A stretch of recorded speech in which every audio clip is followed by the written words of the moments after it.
Newly bought helmet.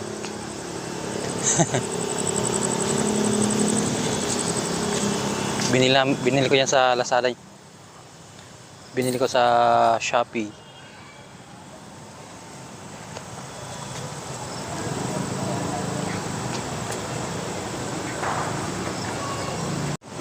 At ang kagandahan ng helmet ito ay pwede itong i-open. Ganyan. Sira yan. Parang hindi full face.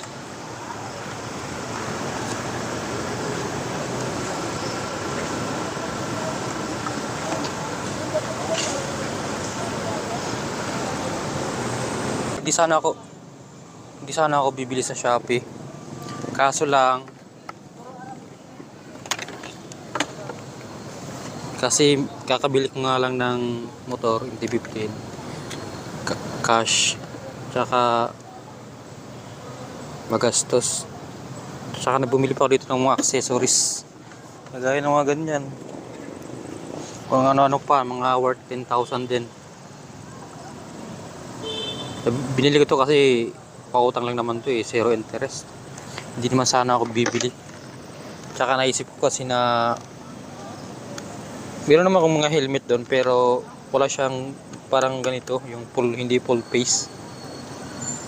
Parang walang lagayan ng cam dito na nakikita ko sa ibang mga motovlogger.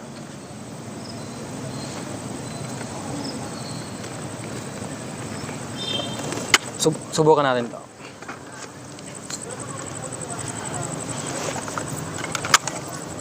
Ayan guys, pwede nyo itong iangat.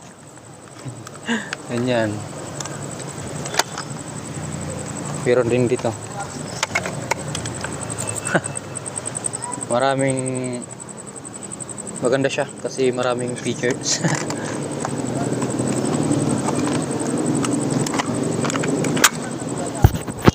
Nag-run.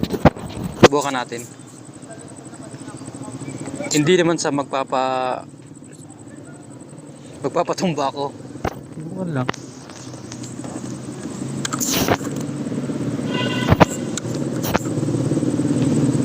Sa ngayon kasi kinokontrol ko yung mga dapat kong bilhin pero hindi pa rin napigilan bumili yung ba.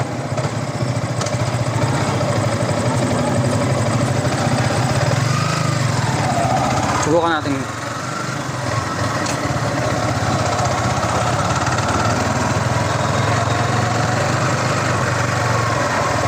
Ikot sila.